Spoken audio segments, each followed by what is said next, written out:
너무 흔한 질문이고 또 살면서 너무 많이 들었던 그런 질문일 수 있습니다.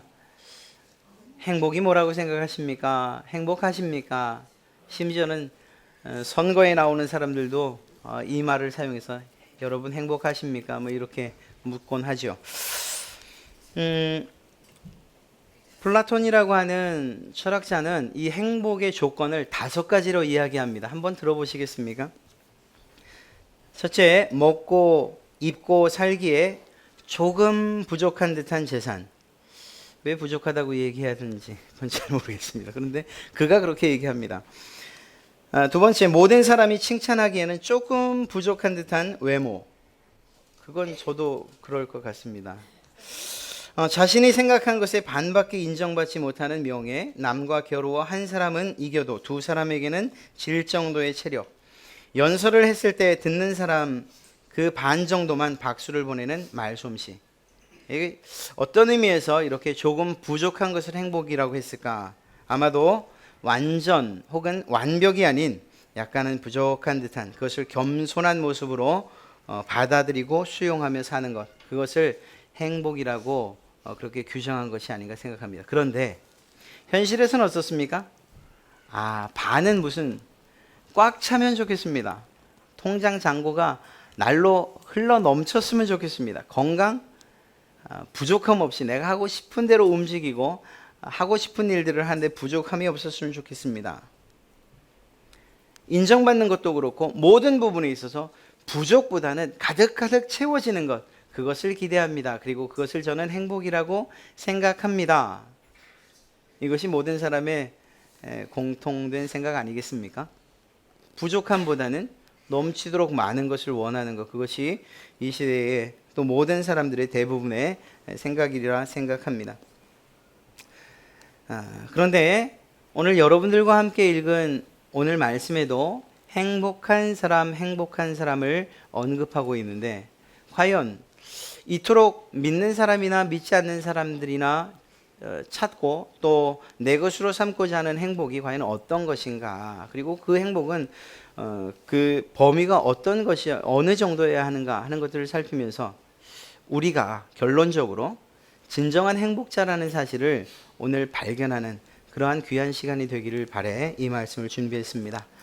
오늘 말씀을 통해서 다른 사람이 아니라 바로 내가, 지금 이 자리에 앉아있는 내가 참된 행복한 사람이구나 라는 사실을 발견하시고 감사하는 여러분 되시기를 주님의 이름으로 축원합니다.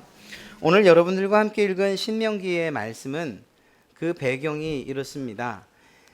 이집트에서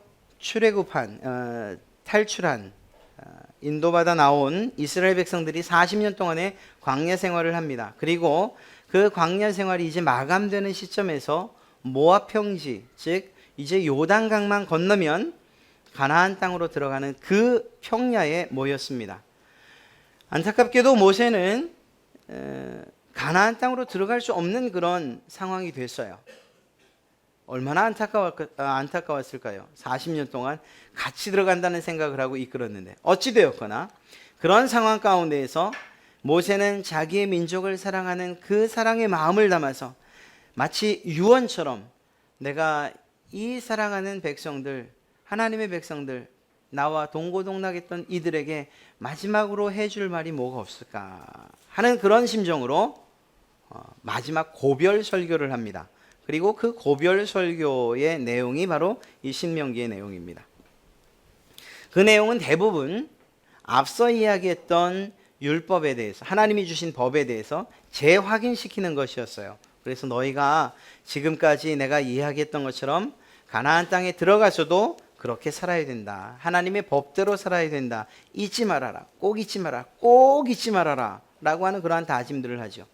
그리고 나서 우리가 읽었던 신명기 33장으로 넘어오며 마지막 그의 할 수 있는 힘을 다해서 축복을 하고 있습니다. 이스라엘의 각 지파 그 이름 하나하나를 들어가며 그 지파를 축복하고 있어요. 그래서 마지막 아셀 지파까지 오게 됩니다. 그것이 25절까지의 내용입니다. 그리고 26절부터는 26절부터 29절까지는 전체 이스라엘을 향한 이 모세의 마음을 담아서 복을 빌고 있는 거예요. 그런 면으로 볼 때에 개인적으로 보면 모세의 마음이기도 하지만, 그러나 좀 더 높은 관점에서 보면 하나님께서 이스라엘 백성들을 향해 품고 계신 마음이라고도 할 수 있는 것이죠. 그 시작이 무엇으로 시작되느냐? 26절 말씀을 보면 여수룬이여 라는 말로 시작됩니다. 여수룬이란 말이 과연 무슨 말일까요? 그 말은 정직한 자라는 그런 뜻이고, 옳은 자, 또 혹은 바른 자라는 그러한 의미를 담고 있습니다. 어떤 분들은 사랑받는 자라는 표현을 쓰기도 하고 있습니다. 하나님의 법에서 볼 때에, 하나님의 관점에서 볼 때에 바르게 살아야 하는 그러한 민족이라는 것을 그 여수린이라는 단어에 담아 별칭으로 이스라엘 백성들을 일컫고 있는 것이죠. 이렇게 여수른이여 라고 부르며 무엇을 말씀하시는가? 무엇을 이야기하고 있는가? 모세는 이스라엘 백성들이 받았으면 좋겠는 그러한 축복들을 일일이 열거하고 있어요. 하나님, 이들을 지켜주십시오. 하나님, 이들에게 정말 풍성한 곡식을 거두게 해주십시오. 등등 이스라엘 백성들이 받았으면 싶은 하나님의 복들을 이렇게 빌고 있는 것을 보게 됩니다. 그렇게 시작된 축복은 마지막 29절에서 이스라엘이여라는 말로서 마무리를 짓고 있는데, 그 마지막 축복이 오늘 우리가 살피고자 하는 내용이에요. 너가 이스라엘이여 너는 행복한 사람이로다. 그런데 그 행복의 이유를 무엇이라고 말하고 있는가 하면, 여호와의 구원을 너같이 얻은 백성이 누구냐? 도대체 이스라엘 백성들이 구원을 어떻게 받았기에 너같이 구원을 받은 백성이 어디 있냐? 이렇게 얘기할까요? 사랑하는 성도 여러분, 앞서 말씀드린 것처럼 모든 사람들은 행복한 그러한 삶을 살길 원합니다. 아니야, 나는 불행하고 싶어 라고 하는 사람은 거의 없어요. 아니, 한 사람도 없을 것입니다.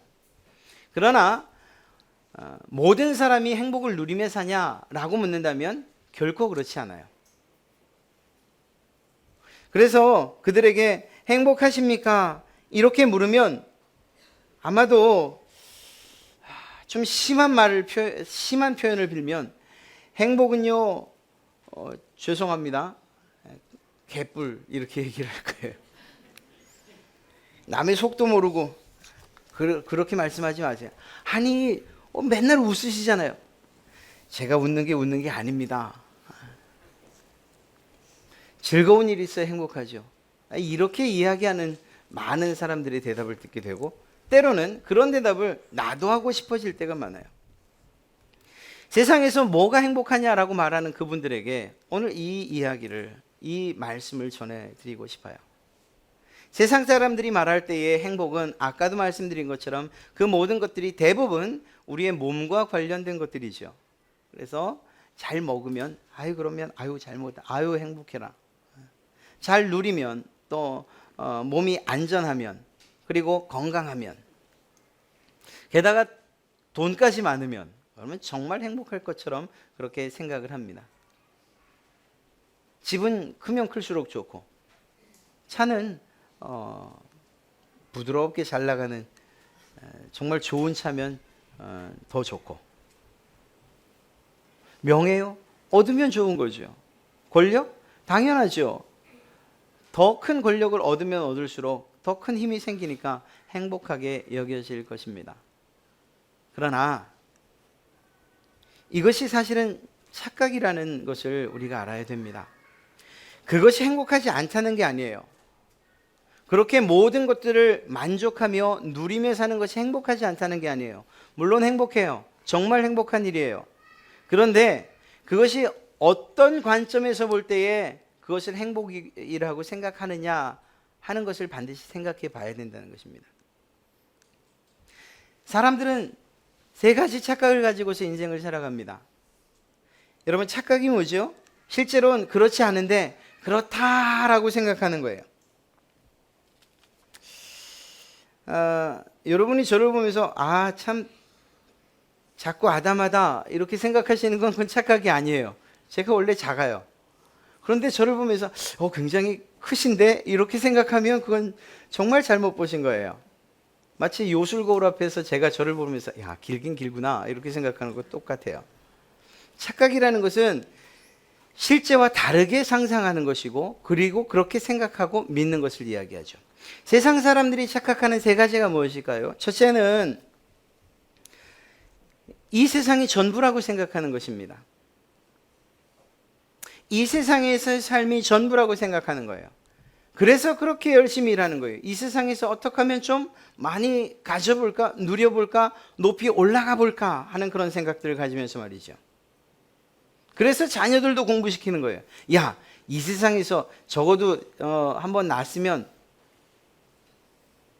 좀 이렇게 좀 호령하면서 살아봐야 되지 않냐. 적어도 다른 사람 밑에서 그냥 죄송합니다. 이렇게 눌려서 찌질이 그렇게 살진 말아야 되지 않냐. 이렇게 이야기를 하며 아이들을 밀어붙입니다. 그래서 공부하라고 하죠. 근데 사실 공부를 해도 그렇게 하고 나서 좋은 대학을 가고 그 다음에 또 뭘 찾죠? 좋은 직장을 찾아요. 가만히 생각해 보면 그저 봉급 받다가 일평생, 좀 더 좋은 분들은, 좀 괜찮은 분들은 뭐 연금 생각하면서 사는 거, 그것 이상도 이하도 아니잖아요. 그럼에도 불구하고 그렇게 밀어붙여요. 왜일까요? 이 세상이 다라고 생각하기 때문입니다. 여러분, 이 세상이 전부입니까? 여러분들이 생각하시기에 이 세상이 전부라고 생각하십니까? 아닙니다. 성경은 그것에 대해서 분명하게 이야기하고 있습니다. 요한일서 2장 25절에 그가 우리에게 약속한 것은 이것이니 곧 영원한 생명이라. 즉 다시 말해서 이 세상뿐만 아니라 또 다른 세상에서 누릴 영원한 세계가 있다는 것을 이야기하죠. 마태복음 25장 41절에서는 마귀와 그 사자들을 위하여 예비된 영영한 불이 있다고 얘기를 해요. 우리의 사는 세상은 영원하지 않지 않습니까? 길면 80, 좀 더 길면 100, 뭐 더 길어서 선심 써서 150 잡아도 그것 아래로 다 살 수밖에 없어요. 그런데 성경은 영원한 곳이 있다, 영원한 세계가 있다고 얘기하죠. 성경이 진리일진데 이 세상이 다는 아니라는 거예요. 사랑하는 성도 여러분, 이 세상에다가 모든 목을 걸고 사시겠습니까? 그렇다면 아까 말씀드린 대로 그것들이 행복일 수 있어요. 행복의 전부일 수 있어요. 만약 이 세상이 전부라면 그러면 우리는 어떤 방법을 통해서라도 더 많은 것들을 가져야 돼요. 악다구니를 해서라도, 때로는 속이기를 해서라도, 때로는 거짓말을 해서라도 내 배가 부르면 괜찮은 거죠. 이 세상이 마지막이란 말입니다. 이 세상이 끝이라는 것, 그리고 전부라는 것, 그것은 사실은 착각입니다. 하나님께서 우리를 위하여서 또 믿지 않는 자들을 위해서도 영원한 어떤 곳을 예비해 두셨다는 거예요. 그리고 성경은 그것을 천국과 지옥이라고 이야기하고 있죠. 또 다른 착각이 있습니다. 모든 사람들이 나는 죄가 없다라고 생각하는 거예요. 특히 TV나 혹은 매체들을 통해서 아주 흉악한 사람들, 그리고 그들의 죄를 볼 때 아유, 저런 아주 심한 이야기를 해가면서 저런 사람들이 다 있는가, 어떻게 저런 불륜을, 저런 폐륜을 이렇게 얘기해요. 그 말은 뭐죠? 나는 깨끗한데 라는 또 다른 표현인 거예요. 그렇기 때문에 어떤 길 가는 사람이 예를 들어 휴지를 버립니까? 아니면 일방통행을 어깁니까? 그러면 아유 저런, 이렇게. 그제였나요? 제가 신방을 마치고 이제 돌아오는 길이었어요. 저는 아무 생각 없이 이야기를 하다 보니까, 그리고 밤이고 아무 생각 없이 저 금산초등학교로 갔다가, 그래서 이 약국 쪽까지 내려와야 되잖아요. 그래서 저는 거기까지 내려왔다고 생각을 하고 저는 교회를 향해서 방향을 틀었는데 그게 틀고 나는데 앞에 차가 오는 거예요. 그래서 이런 일방통행에서 이랬거든요. 그런데 거기가 GS마트였어요. 제가 일방통행을 어기고 갔던 거예요. 여러분, 순간적인 그런 찰나에 제가 얼마나 부끄러운지 알 수가 없었어요. 그런데 제가 왜 그런 상황을 맞이하자마자 아유 저런 이렇게 얘기를 했을까요? 저는 적어도 깨끗하다고, 저는 적어도 그 일방통행법만은 지킨다고 생각을 했기 때문이에요. 그런데 이러한 생각들이 모든 사람들에게 다 있다는 거예요. 내 죄에 대해서는 점점 가리워질 수 있어요. 나보다 조금 더 잘못한 사람을 만나면 나는 의롭게 여겨져요. 죄 없이 여겨져요. 그러다가 우리가 조금 착한 일을 하기라도 하면, 좀 기부를 하기라도 하면, TV를 보면서 구제를 생각하고 또 힘들고 어려운 사람들을 위해서 성금을 하기라도 하면 나는 모든 죄가 다 사해진 것인 것처럼 그렇게 깨끗하게 착하게 살고 있다고, 마치 법이 없어도 살 것이라고 그렇게 우리는 스스로를 위안하며 산다는 거예요. 그런데 정말로 냉철하게 하나님의 말씀 앞에 우리가 한번 질문해 볼까요? 저나 여러분 정말 죄 없습니까? 이 사실에 대해서 성경은 우리에게 분명히 이야기하고 있어요. 로마서 3장 10절에 무엇이라고 말합니까? 의인은 없나니 하나도 없다고 이야기합니다. 단지 의인이 없는 것뿐만이 아니고요, 12절에는 함께 무익하게 되고 선을 행하는 자가 하나도 없다고 이야기해요. 더 나아가서 3장 18절로 가면 그들의 눈앞에 하나님을 두려워함이 없다. 죄를 심판하시는 그 하나님, 그가 두렵지도 않은 그런 상태가 돼버리고 마는 거예요. 그러나 그렇지 않습니다. 사랑하는 성도 여러분, 우리가 죄 없다고 느끼는 것, 그것은 결코 사실이 아닙니다. 우리에게는 근본적으로 혈통적으로 죄가 흐르고 있어요. 아담과 하와가 지었던 그 죄가 우리의 피 가운데 흐르고 있고요. 사실은 우리는 깨끗하다고 말하지만 나도 모르게 짓는 몸으로 행하는 죄가 있을 뿐만 아니라 그것을 혹여 피한 하루라 할지라도 우리는 수없이 많은 생각으로 죄를 짓고 있는 자들이에요. 죄 없는 사람이 없습니다. 죄 없다고 생각하는 것은 착각입니다. 죄 지은 사람, 그들만이 형벌을 받아야 되고 그들만이 재판대 앞에 서야 된다고 하는 것, 그것이 큰 착각이라는 것입니다. 사랑하는 성도 여러분, 우리가 죄 없다고 하는 이상은 죄의 문제를 해결하기 위한 몸부림도 없고 발버둥 치는 일도 없는 거예요. 그래서 성경은 끊임없이 우리를 향해서 죄인이라고 이야기하고 있어요. 우리가 그것을 의도적으로 거부할 뿐이죠. 그러나 성경은 끊임없이 모든 인류에 대해서, 아니 나에 대해서 당신은 죄인이요, 당신은 죄인이요, 악한 사람이라고 이야기하고 있어요. 우리가 공부하고 있는 하이델베르그 요리문답도 바로 그러한 구조로 되어 있다고 말씀드렸죠. 죄가 어떤 것인가에 대해서, 특별히 내가 그런 죄인이라는 사실을 인식하지 못한 상태에서는 그 죄의 해결을 위한 어떤 노력도 없는 거죠.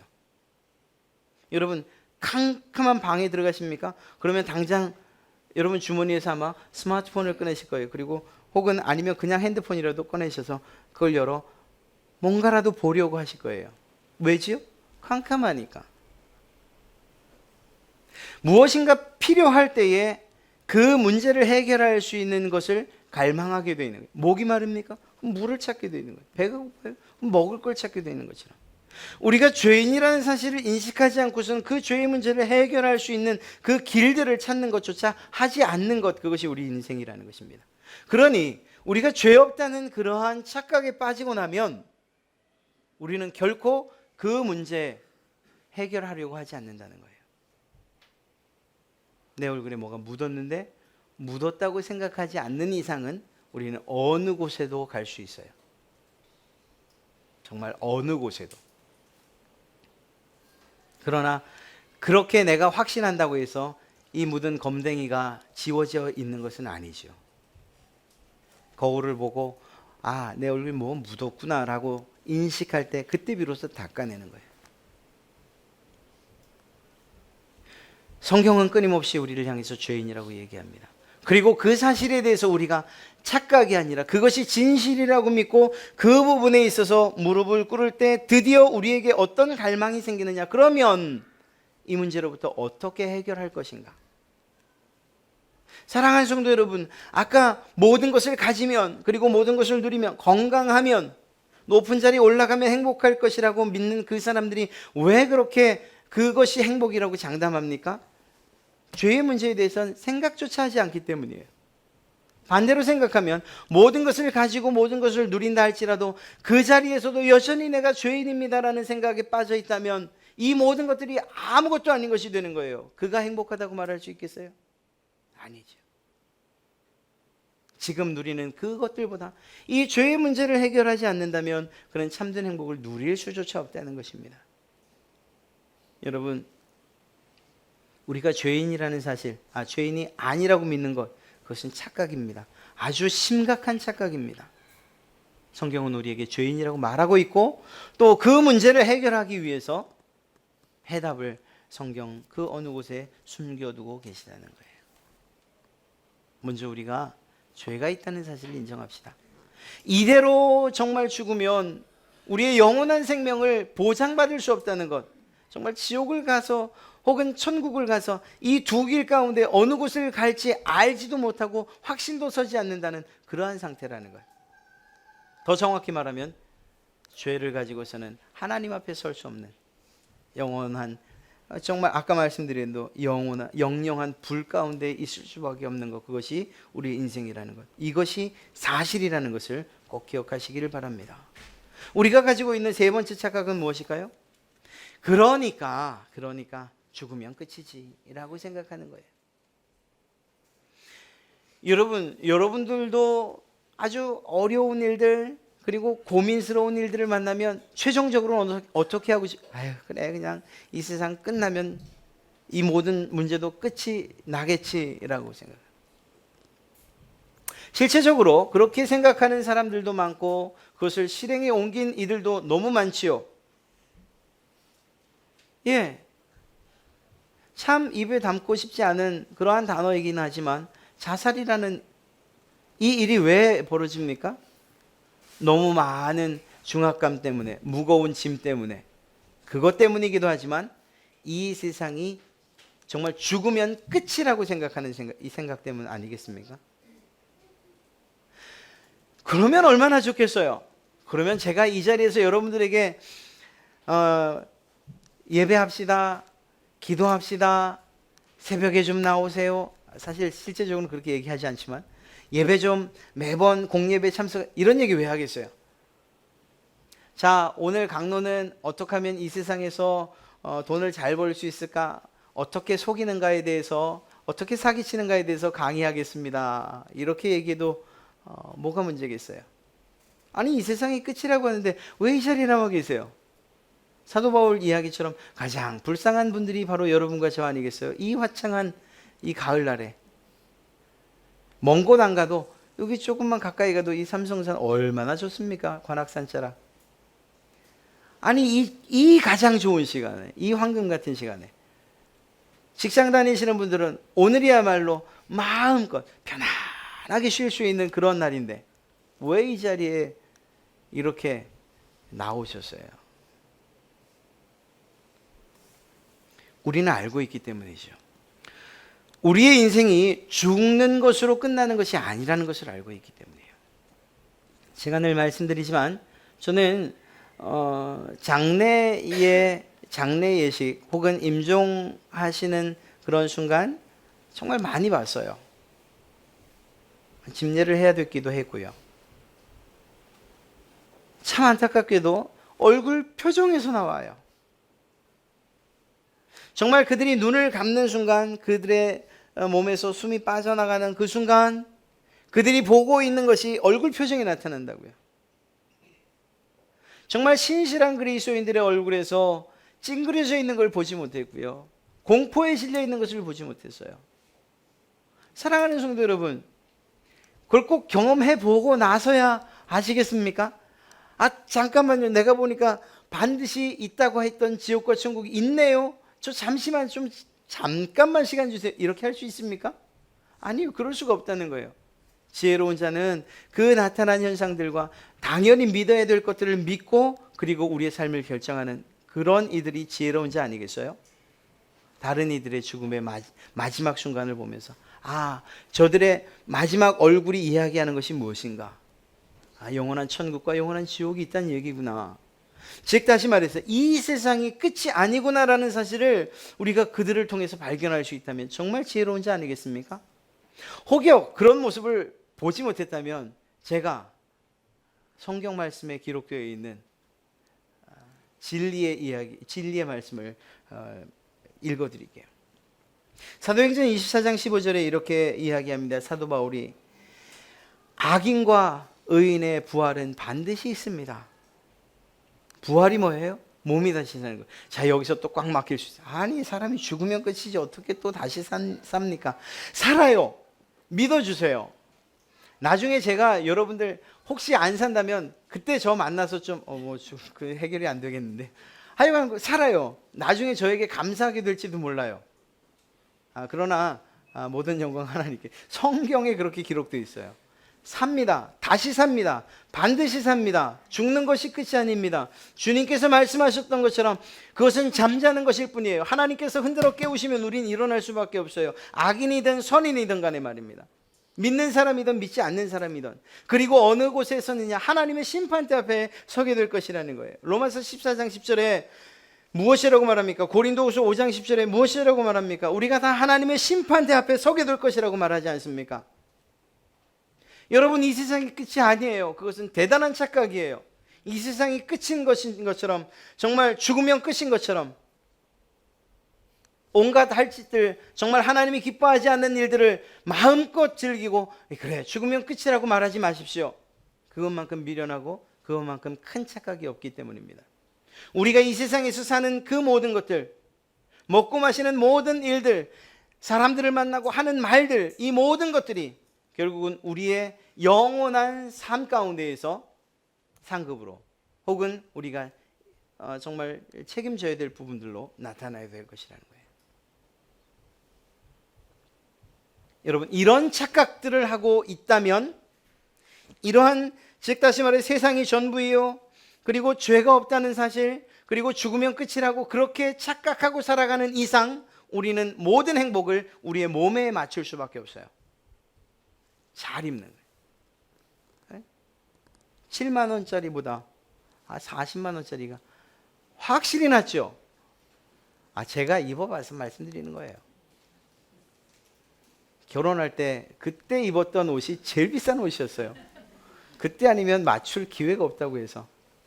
그리고 나서는 지금은 대략 한 7만 5천 원짜리 괜찮죠? 근데 제가 배가 아팠던 적이 있어요.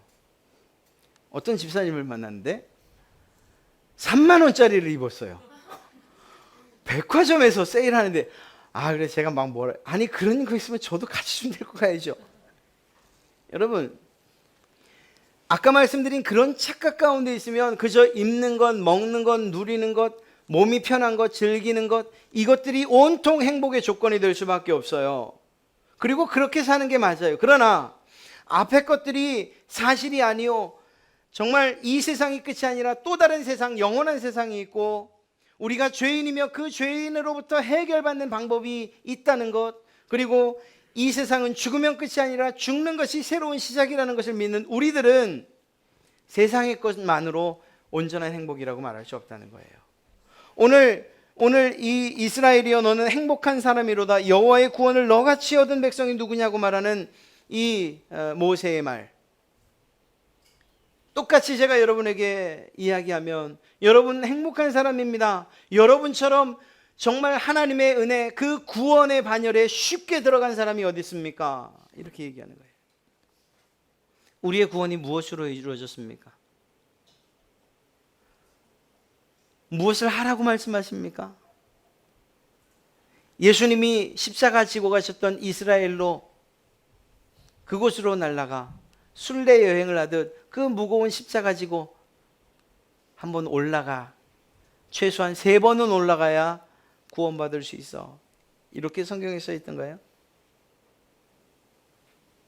예수님이 찔리셨던 그 십자가의 고통, 그 아픔을 경험해 봐야 되니까 매일 아침 대못을 가지고 쿡쿡쿡쿡 찔러봐. 하루에 10번씩은 찔러야 돼. 그렇게 성경에 기록되어 있던가요? 아니요, 그렇지 않아요. 착한 일을 해야 돼. 선한 일을 해야 돼. 성경의 말씀대로면 율법을 지켜야 돼. 법을 지키지 않으면 구원받을 수 없어. 그렇게 이야기하시던가요? 만약에 그랬다면 우리가 할 말이 있을 거예요. 하나님, 내가 하나님 하란 대로 내가 했습니다. 그러니까 구원시켜 주십시오. 얼마나 당당하게 구원을 요청할지. 그 뻔뻔스러움은 죄인임에도 불구하고 그 몇 가지 선한 일 했다고 하나님 구원해 주십시오라고 말하는, 그는 후한무치한 우리가 될 수밖에 없는 거예요. 우리의 구원은 그렇게 이루어지지 않습니다. 로마서 10장 9절에 내 입으로 예수를 주로 시인하여 또 하나님께서 그를 죽은 자 가운데서 살리신 것을 내 마음에 믿으면, 입으로 예수님을 구주로 시인하고 예수님은 나의 구원자이십니다라고 입으로 시인하고, 하나님께서 죽은 자 가운데서 예수 그리스도를 살리셨다는 그 사실을 마음으로 믿으면, 그러면 단지 그것만으로 구원을 받으리라. 아멘. 주님께서 우리에게 보이신 구원의 길은 어찌 보면 너무나도 간단한 길이어서 많이 배울수록, 많은 것을 경험했을수록, 무엇인가 정말 보상의 법칙을 아는 사람일수록 이 말씀을 믿을 수가 없는 거예요. 믿을 수가 없는 거예요. 그렇게 쉽게 구원을 얻는 길이 어디 있냐. 그런 세상의 법칙, 세상에 그런 법이 어디 있느냐. 그러나 여기에 있습니다. 하나님의 말씀에 있습니다. 믿음으로 구원받는다고 이야기합니다. 그런데 이러한 믿음으로 구원받는 그 대상 또한 하나님께서 차별하지 않으셨어요. 12절 말씀을 보면 유대인이나 헬라인이나 차별이 없이 베푸시는 구원을 이야기하고 있고요. 13절에는 우리가 그토록 암송한 누구든지 주의 이름을 부르는 자는 구원을 받으리라 확실하게 말씀해 주고 계십니다. 사랑하는 성도 여러분, 우리의 행복이 진정한 행복, 변함없는 행복이길 원하십니까? 그렇다면 이 땅에서 누리는 행복으로 만족하지 마십시오. 우리의 행복은 이러한 착각이 아니라 이것이 사실인 것을 받아들여서 이 세상뿐만 아니라 영원한 세상에서도 동일하게 기쁠 수 있는 그것이야말로 행복입니다. 그것이 무엇으로부터 시작됩니까? 우리의 구원으로부터 시작된다는 거예요. 우리의 구원을 위해서 누가 희생하셨습니까? 바로 예수 그리스도께서, 하나님 되신 그 하나님의 독생자 되신 예수님께서 십자가에 날 대신하여 죽으시는 것으로서 우리가 그 구원을 얻은 것 아닙니까? 사랑하는 성도 여러분, 예수님 안에 행복이 있습니다. 예수님 안에 행복이 있으니 예수님 그 안에 그게 예수님을 믿는 그것이 행복이라는 거예요. 왜요? 그것을 통해서 우리가 영원한 생명을 얻을 수 있고 구원을 얻고 뿐만 아니라 그것이 영혼이 잘 되는 것이라면, 영혼이 잘 되는 것이라면 그 뒤에 약속하신 것처럼 범사가 잘 되고 강건하리라고 하신 그러한 세상에서의 복도, 그 행복도 우리에게 주시마 약속해 주셨기 때문입니다. 오늘 말씀에도 있잖아요. 이스라엘 백성들을 축복하며 가나안 땅에서 하나님이 베푸실 삶의 축복도 이야기하죠. 그러나 구원하신 그분을 또한 이야기하고 있다는 것을 기억하십시오. 세상에서의 행복만이 아니고, 우리의 몸이 즐거운 그 행복만이 아니고, 우리의 영혼도 인정하고, 그리고 또 그 즐길 수 있는 그러한 행복이 여러분의 있기를 주님의 이름으로 간절히 축원합니다.